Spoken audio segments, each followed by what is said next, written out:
morning. Welcome to Struggles of the Spirit. I'm your host, the Reverend Leland Udell, and we're delighted you turned your television channel to this weekly presentation. We have started a new series last week, and the subject is, what is it in your spiritual life that warms your heart? We've phrased it that way because it's a question that can be answered not only by Christians or Jews, but also by Mohammedans or by Buddhists and other people. It's a human question that applies to all of us creatures. And so I'm intrigued in how people will answer that, and how you might answer that as a viewer, as a thinker, as a person with some serious concerns. You notice I don't say, how does God influence your life? That's a little bit too radical maybe for our program. I want it in a broader sense, and I want us to think about how we answer that question personally within our own being, our own experience. Not what dogma from the Buddhist scriptures might say, not what the Quran might dictate, not what the Holy Bible might tell us, but what you have found. And if you want to quote the Quran or the Upanishads or whatever you want, that's fine, as long as it comes out of your experience, your own pilgrimage. So to help us in that task, we have a guest here today, the Reverend Molly Commo. She's assistant to the Episcopal Bishop for the Diocese of Vermont. And I've known Molly for quite a few years, I guess, as I think about it. And I'm very glad she was willing to come and talk about this subject. It's a personal subject. It's not one that is answered in any prayer book or any book of devotion. I mean, there are aspects of it that are answered, I suppose, in a generic sense, but how we personally answer that question as a living, breathing human being, well, that's always singular, always unique. So, Molly, let's start.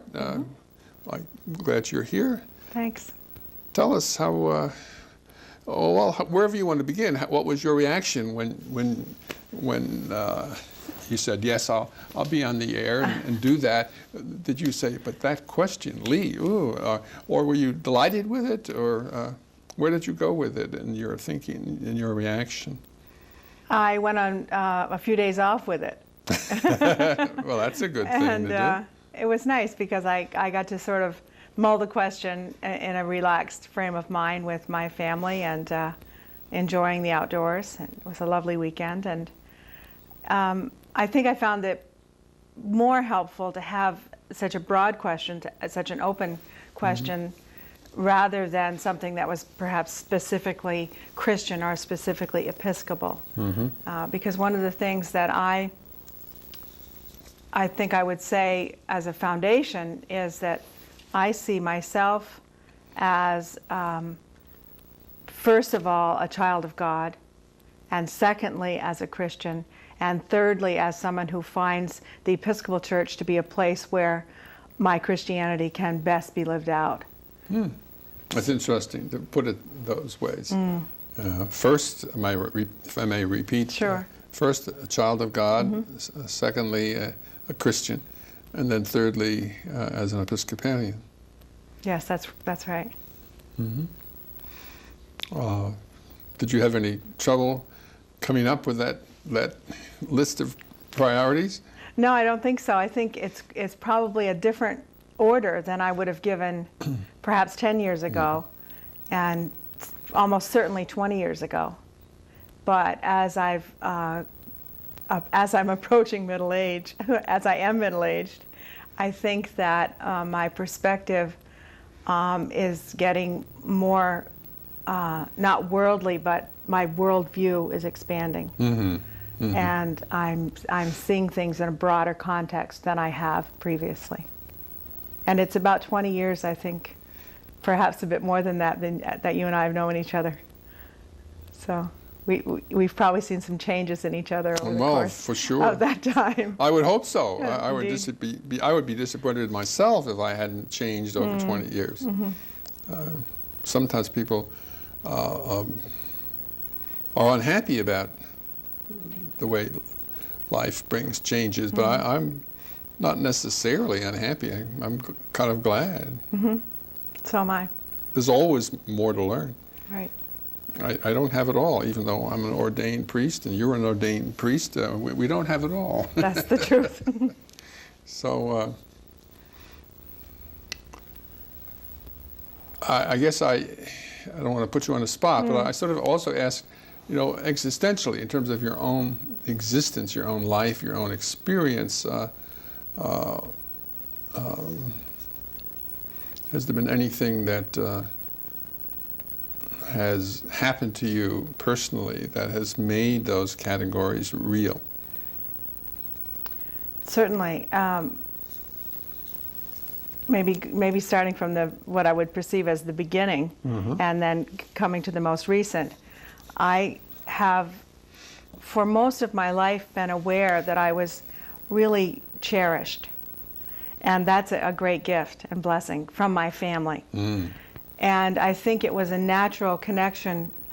That cherishing became for me the way I understood how I was cherished by God. So that's always been underneath for me. And I think the first conscious awareness I had of that was a letter that my mother wrote to me when I was 12. And I think I was a rather problematic 12-year-old. And my guess is, and I've talked to my mother about this, that she was probably frustrated enough with me most of the time that she wouldn't ever say the things that she felt deeply. And so those were in a letter. And I have that letter. And it talks about the surprise and joy of me, which is just something that's wonderful to have in your heart. So that's always been there. And then interrupt you. So she was tempted to stereotype you, but she didn't. Is that right? I think so. That's wonderful. I mean, because we sometimes do get trapped in other people's stereotypes about us and other people's false assessments of us. They see a part of us, but like that wonderful story that you probably know about the blind man who went up to an elephant. Oh, feeling the elephant. Feeling the elephant. Exactly. Some of our viewers don't know the story. The blind man felt the trunk and thought of the elephant was like a snake, and then he felt a little further and he felt the legs, and the elephant's like a tree trunk, 4 tree trunks, and then the big floppy ears, and had a completely different picture of the elephant, and then the little squirmy tail. It was very difficult to have an assessment of what the elephant was like. And we're all that way. Thank goodness, Right, and so she knew beyond that. She knew me beyond that, which was a great blessing, and my father as well. And then at about the same time, I started high school at a Roman Catholic high school near my home. And that was probably the first time when I realized that there were faith communities outside my experience. And it was wonderful to be with the nuns, primarily teaching nuns and priests at that point. I think a lot has changed, in that high school no longer exists. But seeing the faith of those people and how they lived it out, it really expanded my vision. I was an Episcopalian from a little tiny town with a little tiny church, and it was good to have that experience. So that was another formative thing for me. And most recently, I've just come back from visiting one of our children in Uzbekistan, which is one of the countries in Central Asia, which is part of the former Soviet states. And there I experienced Islam in a personal way, not a textbook way. And my sense of that country is that the people are 80% Islamic, and the government is secular, as supposedly all the former Soviet states are. But there's a real intention not to be co-opted by the fundamentalists. And so the Islamic practice that I saw was very holy and not at all xenophobic and not at all violent. Could you describe what made it holy? Well, for example, my son's landlady is a high government official, and as they say in the former Soviet states, very well connected. Mm-hmm. And we say that in this country too. She took us to her hometown, which is a small town outside of Tashkent, and there she has built a mosque in memory of a son of hers who was killed. And to go in that mosque and see the clocks with the 5 hours of the 5 times of prayer, and to meet the sexton, actually, is how she explained it to me, but clearly a prayerful sexton, a janitor, if you will, but who was in charge of making sure that prayer happened, not just of cleaning and making sure things were nice. And so that was a sort of prayerful, holy place, but it's set in the middle of a garden and an orchard. And I said, what's the purpose of these plantings? And she said, so that no one in this village is hungry. Why? And people just come as they need food and harvest out of this orchard and garden. Is this like an interior courtyard? No, it's outside. Outside. It's outside. And then she's also built on the same property a shelter with showers and more or less of what we would call toilets. Old-fashioned, yes, toilets, and a summer kitchen, so that people that are homeless or sojourners can stop. And I was not just this place of prayer. And she said, with a great deal of emotion, that this was the kind of work that she felt her son, who had died in his early 20s, would have done. And that's the purpose of her building. And I found that encounter very life-changing. I think it warmed your heart. It did warm my heart. Yeah. It did warm my heart. Oh, Molly, that's wonderful. That's wonderful. So, it sounds like it's influenced your own spirituality. It has. Experiencing that. Mm-hmm. And my sense of what the scripture means, for example, when we say, no one comes to the Father but by me, and we quote Christ as saying that, I preached that a couple weeks after arriving home from Uzbekistan, and I know that I preached a much different sermon than I would have if I had encountered, and I have encountered that scripture before. Very, very life-changing. I don't want to be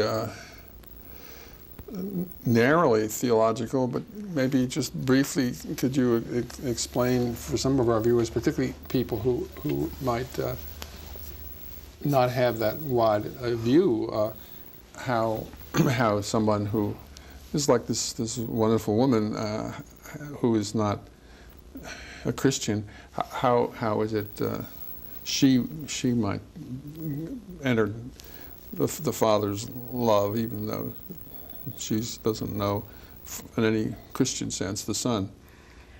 I think in relationship with the Father and in her relationship with other people. That's how I would view that at this point in my life. Mm-hmm. Mm-hmm. She really lived her Absolutely. faith. Mm-hmm. Mm-hmm. Wow.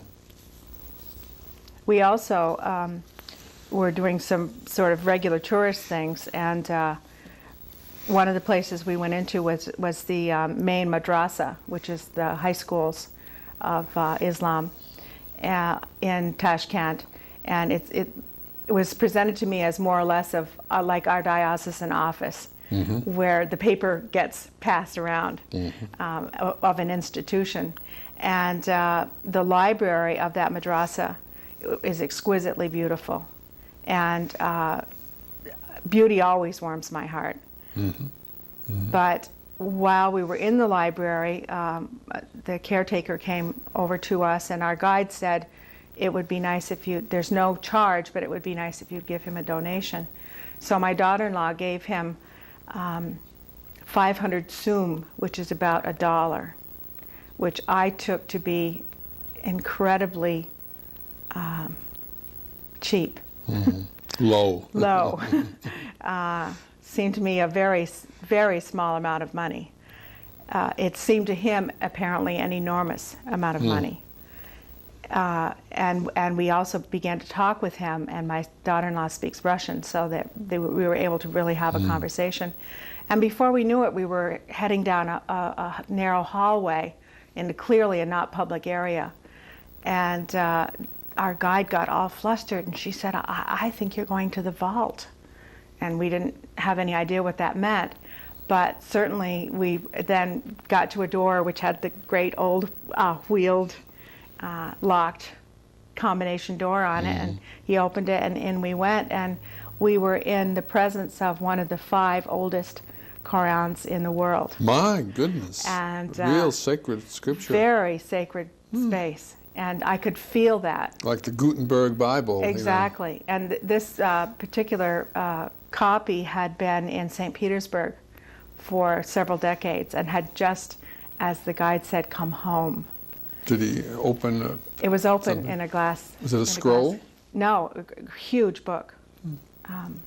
And the letters are gigantic. All in Arabic? The older, all in Arabic. So that was another, it was a wonderful trip for me. Wonderful to see my son who's away, which warms my heart. But also primarily these two encounters with a different faith community was great. That says a lot about you, because you didn't see them as people who must be converted. Absolutely not. Yeah. Absolutely not. That was the major change. There would be nothing that would cause me to want to convert those two people. You saw them as people who were living in God. Mm-hmm. Absolutely. And sharing that love of God all around them. Mm-hmm. Mind you, I'm sure fallible human beings as well. But of course. Sure. So very formative times you've had. In addition, as you know, I'm a relatively recent grandmother. Yes. And seeing new people every moment unfolding and becoming is just wonderful for me. Yesterday we had a tremendous rainstorm at the camp we were at. I guess we all had and some did recently. you have a lot of rain here? Yeah. And it was a very safe rain because there was no thunderstorm associated with it, but it was just pouring down rain, and it had been quite hot. So my 2.5-year-old granddaughter thought she wanted to play in the rain, and she got down the steps, and some drops came on her, and she scooted right back up, and then she went down and took one more step into the rain, and then ran back up onto the porch, and then she said, "Daddy, come with me," and so went out into the rain with her father. And from that very tentative encounter, the third time she went down the steps and actually got out into the rain, she went by herself and just started dancing. Wonderful. And it just, we laughed, and that kind of unfolding and experiencing is wonderful to observe and to be part of in other people. And I'm as I know you remember, quite extroverted, so my learnings are almost always people connected, outer connected, and then they come in. So it's the encounter with folks and with my own family that warms me and changes me. Do you want to talk a little bit more with our viewers about how those kinds of experiences do for you and do for many, many people what just plain theology and dogma doesn't do. You know, what is it? What are the riches that you find for your spiritual life in those kinds of personal experiences? Well, I think it's mostly in terms of connections. But see, I think you relate those experiences to your with your relationship with God. That somehow they're not my family over here and God over there. Right, exactly. But you relate them. You want to tell our viewers about that, because not everyone knows how to do that.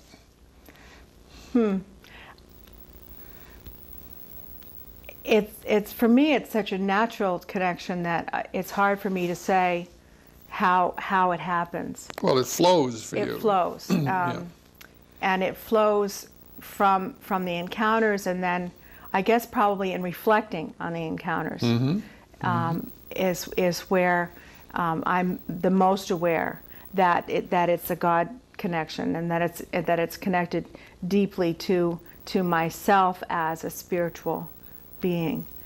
And then another component is then reflecting on what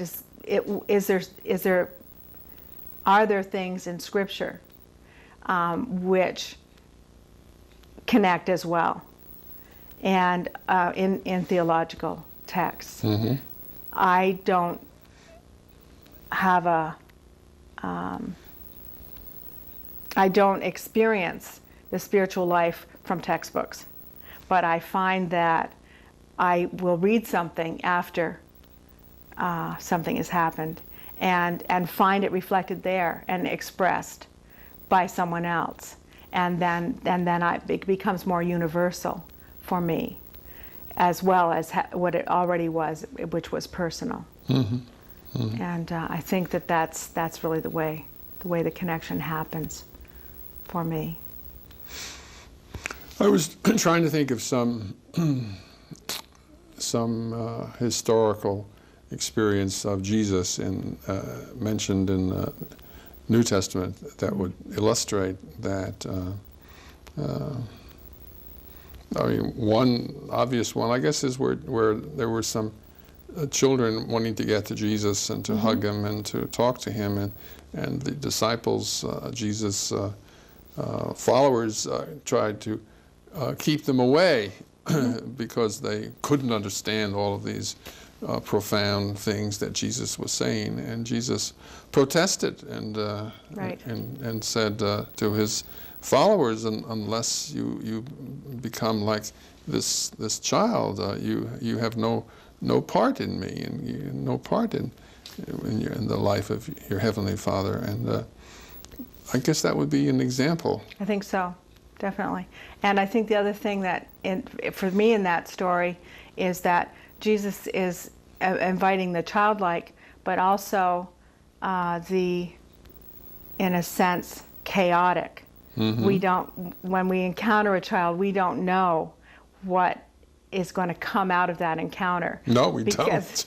And I think that maybe one of the reasons that when people are uncomfortable with children in one setting or another, it's because there won't be the control in the situation as there would be with adults who have learned to make sure they think before they talk or whatever. Yeah, but of course, as you know, that's one of the delights of children. Absolutely. At least in the Christian context, I would say, speaking to our viewers, that I think children are often a means of grace, but sometimes it's a means of grace that we adults are uncomfortable with. Exactly. You know, like I have a granddaughter, as you know, Molly, who's 3.5 years old, and I've had recently, I had to be overnight in the hospital, and I had some needles in my arms and things, and some blood tests, and so my granddaughter saw me in the hospital. She saw some of these fixed needles in my arms, and then she calls them ouchies. Ouchies.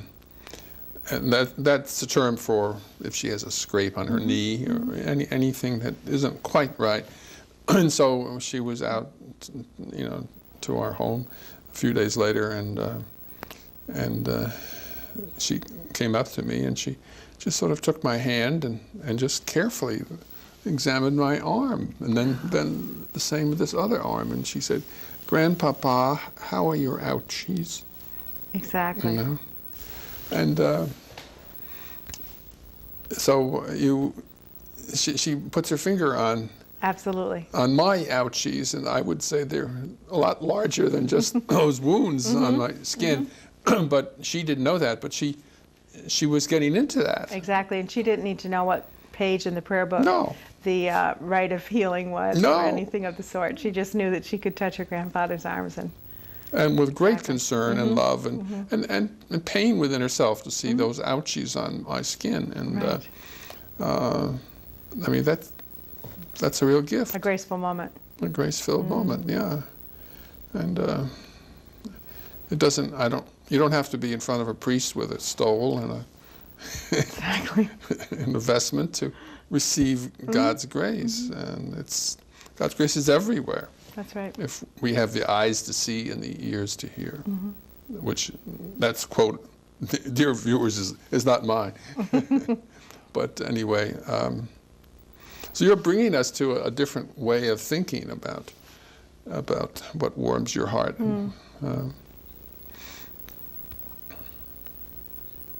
I guess following up this theme, how do you further heartwarming moments, Molly? How would you recommend to our viewers that they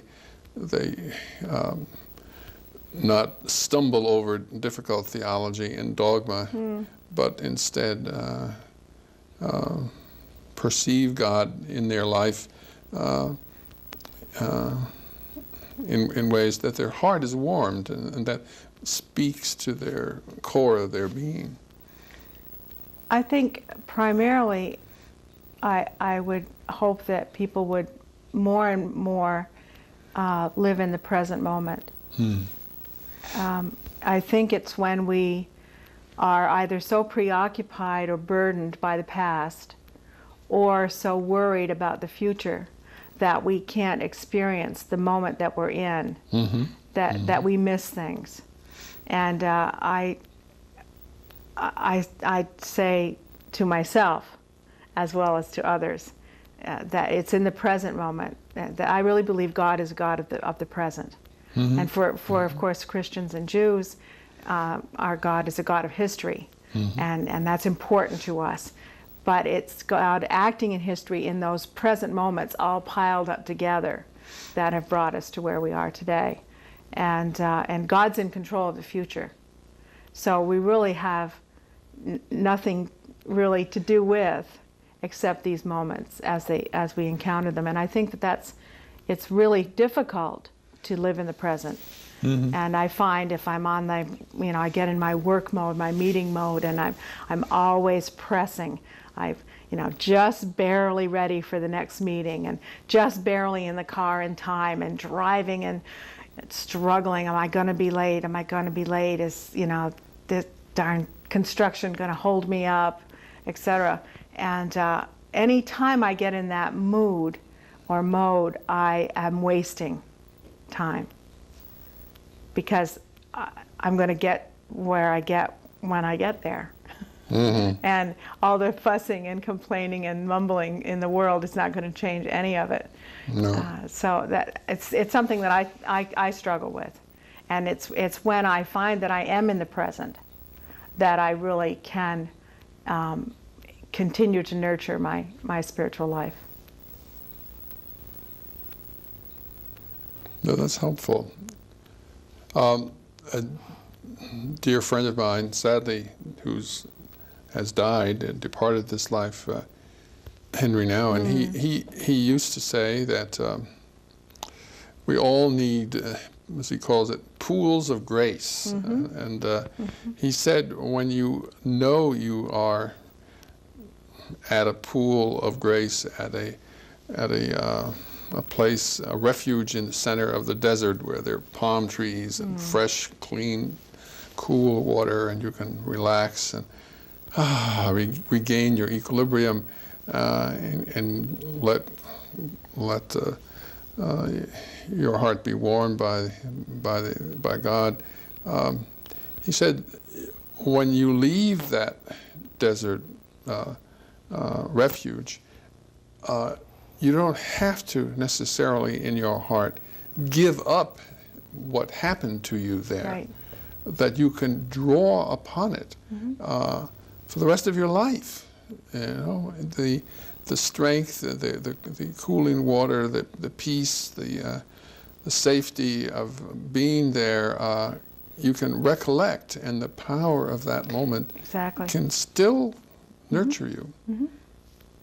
I agree, and the image, for example, of my granddaughter dancing in the rain. You have that always. That's always mine, and I can hold on to that. And when, as I will, maybe as soon as I walk out of the studio, encounter a time of frustration or pain or whatever, that moment is still there for me, and I can go back to that. And we can also go back to even physically to the places. I mean, I think learning to stop and go out into the garden, or to sit down with the book, or to take the child in your arms, or to talk with the spouse, whatever the places are that have been oases for each of us, we need to take the time to be at those places and with those people as well, to make more moments.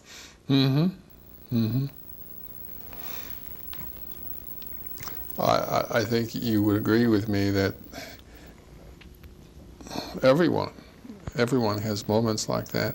The question is, do they see it? Do they recognize it? Do they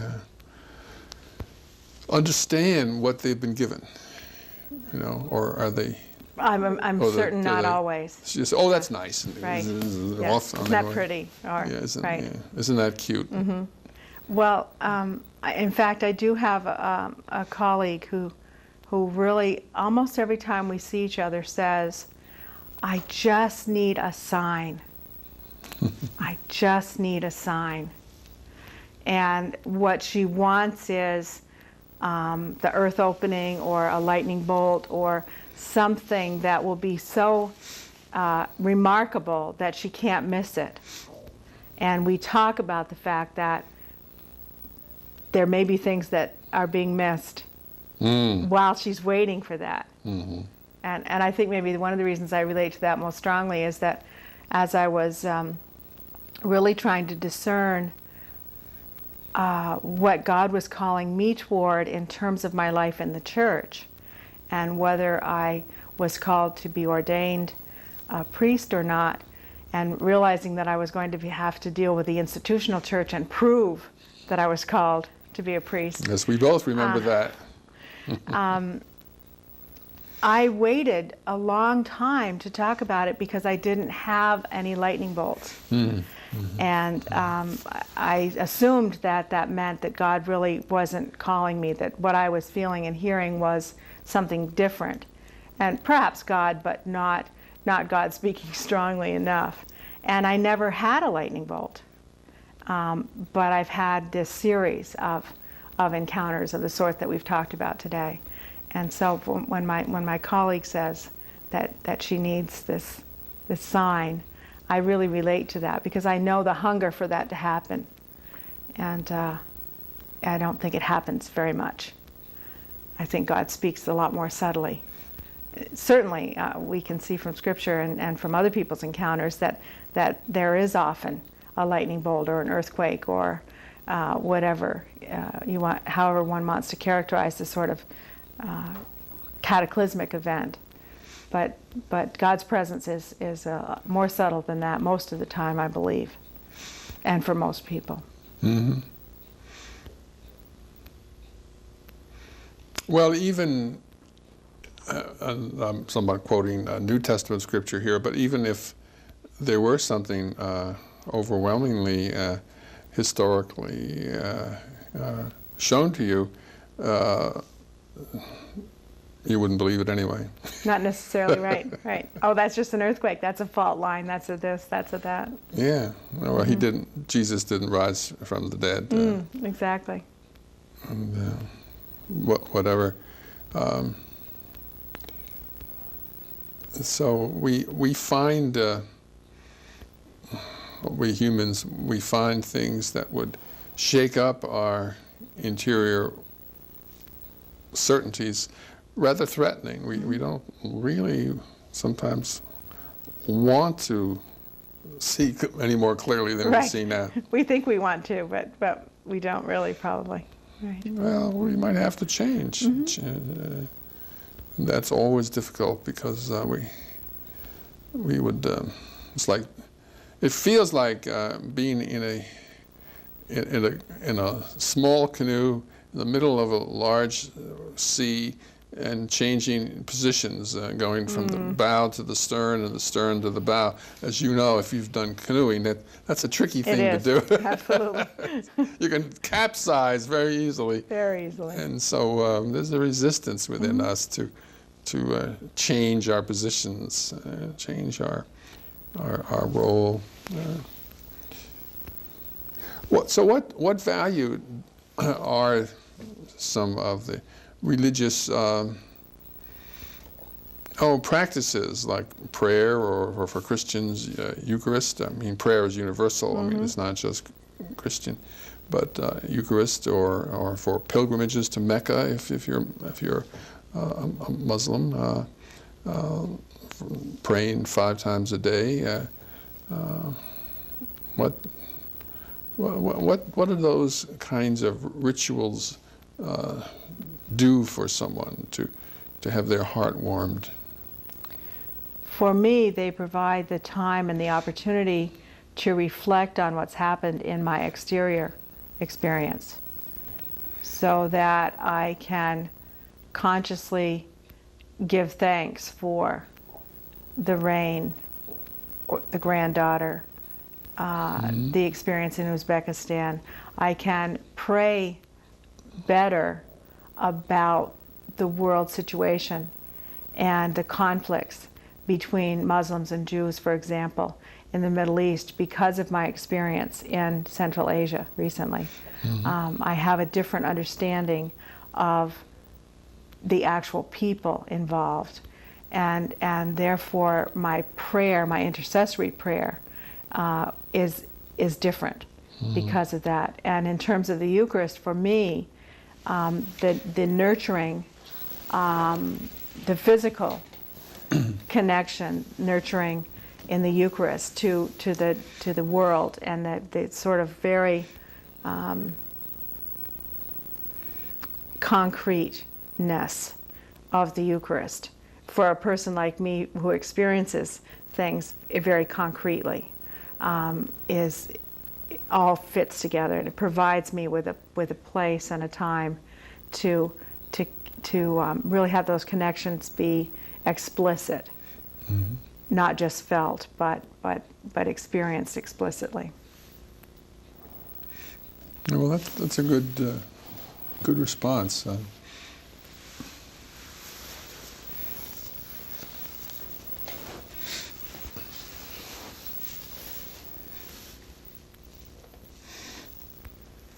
These are difficult questions. They are, and you can go down one track or another with them. One of the things that I thought about after you and I talked in preparation for this time together is you asked me, what would it be like if you were not a priest? How much of your spiritual life is tied into that role? And I'm not sure those are the words you used, but and I've thinking about that. One of the newer understandings that I've had as a Christian is that I am a priest, and I was a priest in a real sense, I think, prior to my ordination, because I'm beginning to understand more and more clearly that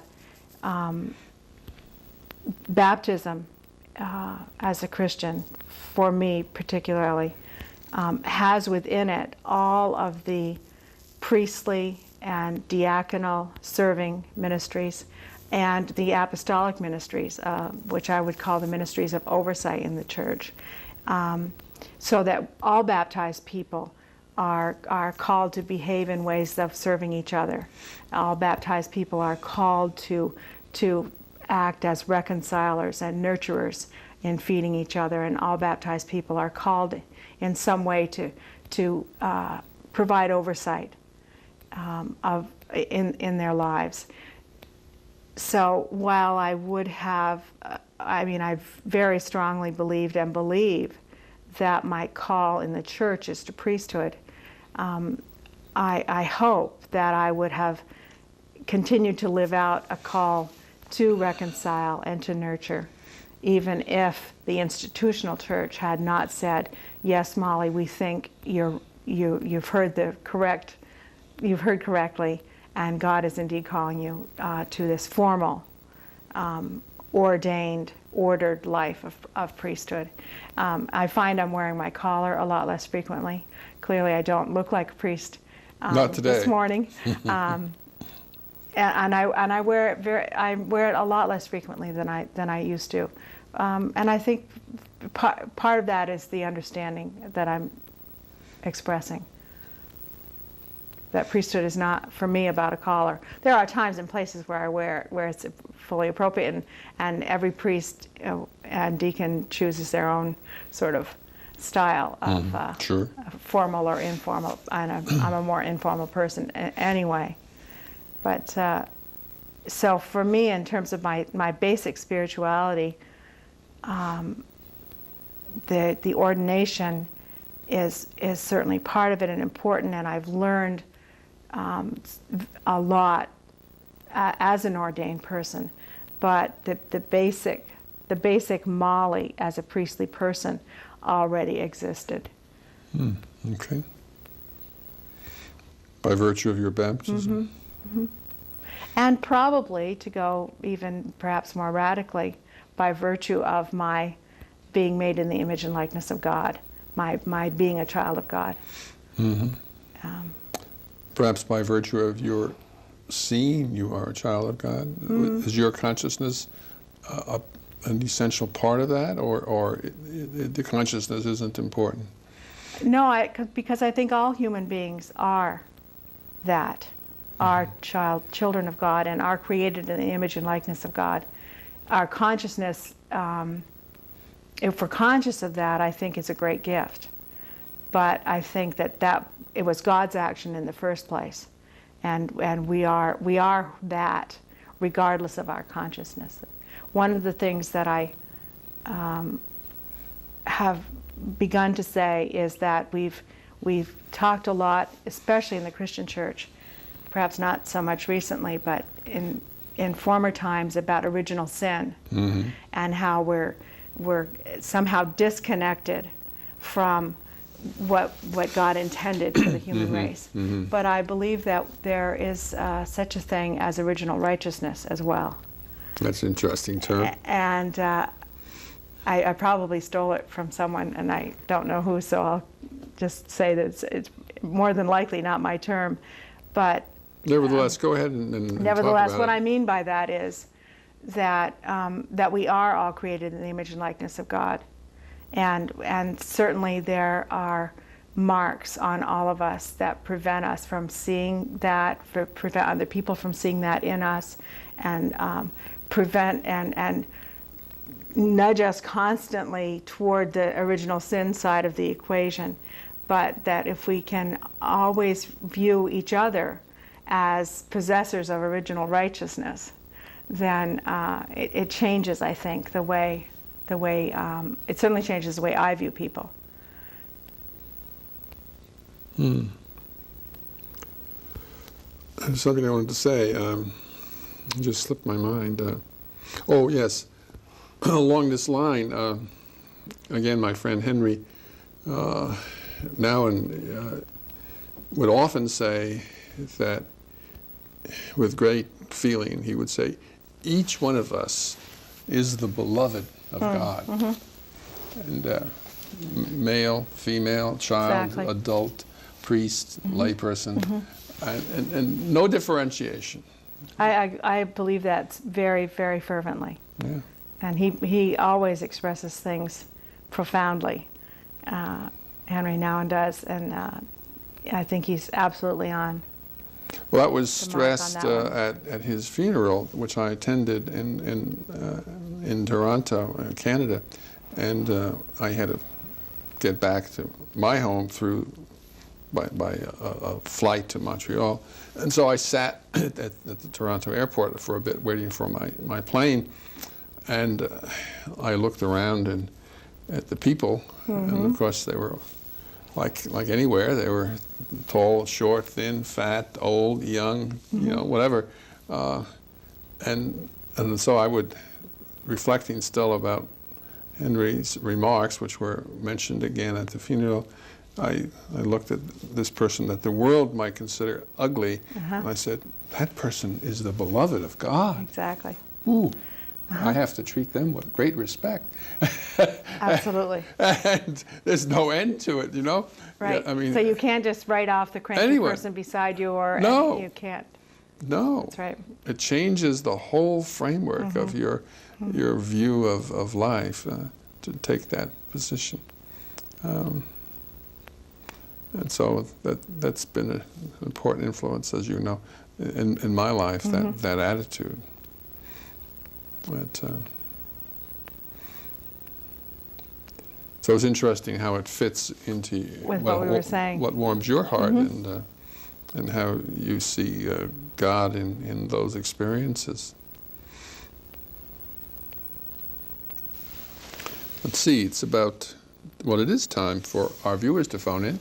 And so we invite you who are watching and listening to our time here together to join us in this studio, courtesy of the television camera and the telephone and the loudspeaker we have in the studio. Please phone us. The studio's phone number is on the screen, and we really are eager to hear your voice and to welcome you and to speak with you about whatever you'd like to say. We've been talking with the Reverend Molly Commo, assistant to the Episcopal Bishop of Vermont, and we've been talking about what is it in your spiritual life that warms your heart. And Molly's been making that personal, and I think, I hope, opening all of our eyes. So please call us. We are expecting your call, and we will stop conversing the minute we know that you are on the line. So again, please give us a ring. So we will wait, Molly, but meanwhile we need to talk some. Sure. Sometimes people phone in and sometimes they don't. I think it has been suggested to me that if for some reason you would rather write a note, please write a note to me or to our guest, the Reverend Molly Commo, C-O-M-E-A-U, care of this studio, Adelphia Cable, Channel 15, and we'll be glad to respond to you. So please phone us, write us, be in touch with us. Now all you need is an email address. Well, I'm sure they have an email address. I don't know what it is, but maybe I should do that.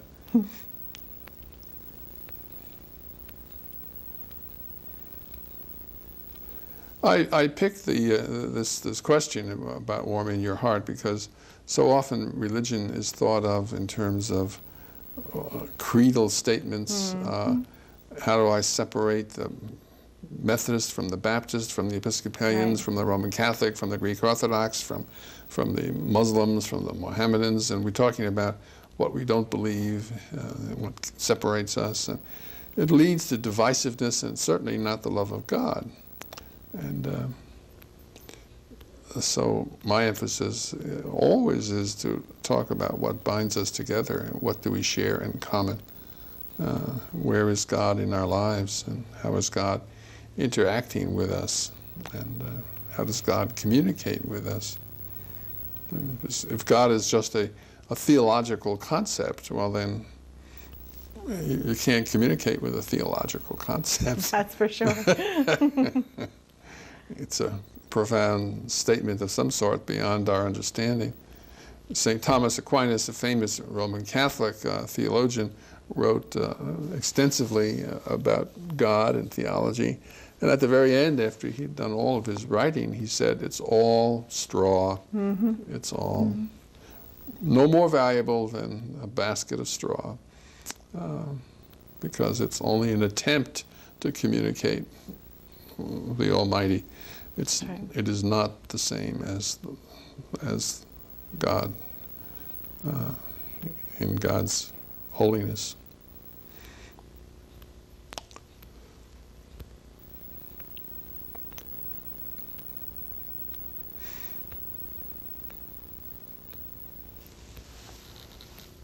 Is there anything you want to share that has come out of our conversation this morning? What you were just saying about Thomas Aquinas has made me think again about how one could, in a sense, be prepared for the encounter with God. And we talked a little bit about being in the moment, being in the present moment. Mm-hmm. I think another thing that I've begun to do is to say, of this, all the choices that are in front of me at each moment, which ones, if I knew I were dying tomorrow, mm-hmm. what thing would I do today? And I'm afraid that much of what I do, I wouldn't do if I knew that. But it changes the perspective enough that I don't. If I can have that mind in me, that it does keep me from sort of frenzied activity, and from perhaps making bad choices or not dealing with people while I'm trying to deal with a particular task. One of my jobs, as you know, is to assist the Episcopal congregations in Vermont in their development, in their mission and ministry, and to help the bishop provide pastoral care for clergy. And if, while I'm doing those tasks, I lose sight of the people that are involved, then I've missed something. And thinking about the sort of eternal significance of what I might be doing is helpful to me, because it's the people and the encounters with people that really will have long-term significance, not probably whether such and so a letter goes out and has a typo in it, and the sort of things that if I'm on that sort mm-hmm. of work role, that I can just really focus on, the typo in the letter rather than the encounter perhaps that the letter is meant to enable. And looking at sort of eternalness of my work is helpful in that way, and prevents me sometimes from just being on a treadmill, because my experience of my work is that it's never done, and I think for most people, work is never done. I think that's true. And that's a very heavy burden to carry. And it will never be done. 5 minutes. I think that's one reason why a lot of religious congregations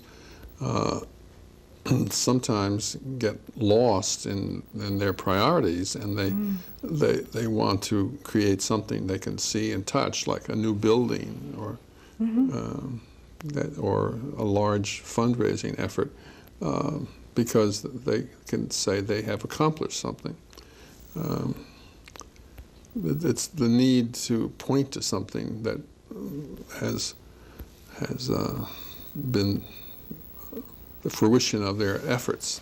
Not that buildings and fundraising aren't sometimes important, but they're not ends in themselves, and it's very easy to to make it an end in itself.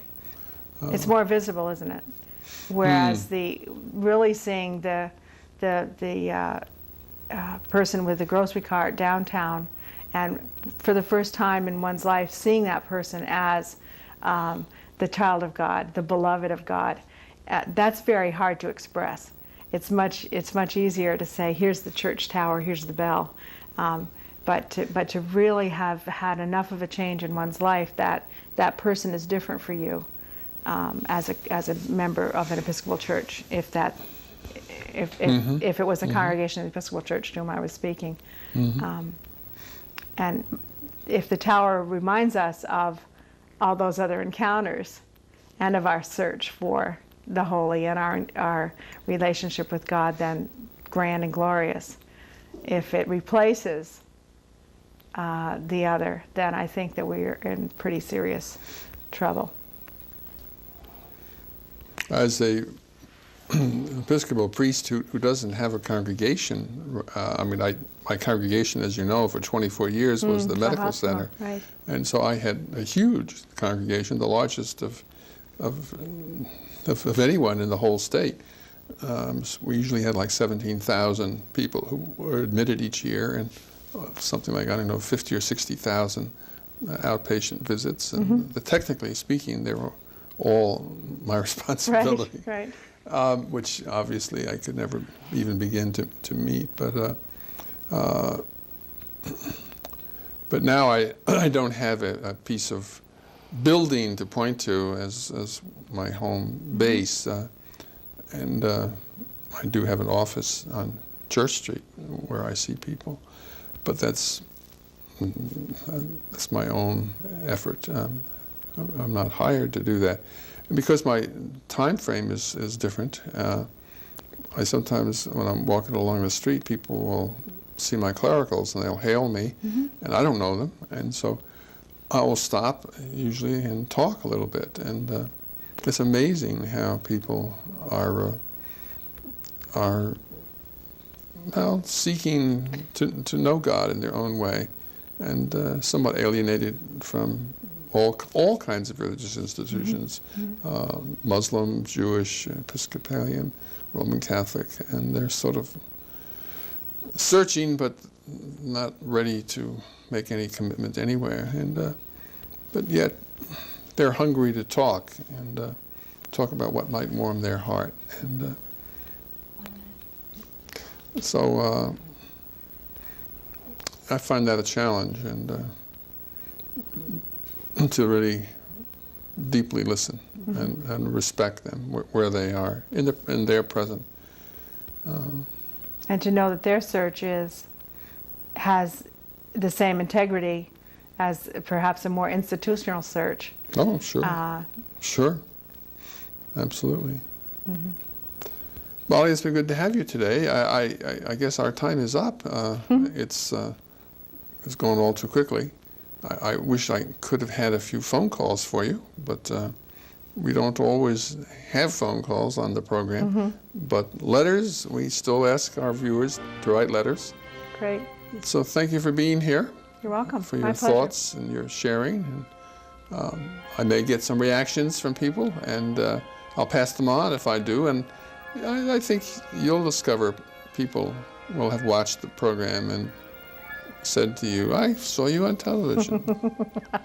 That'd be nice. I very much enjoyed it, Lee. Thanks for inviting me. Thank you for being here.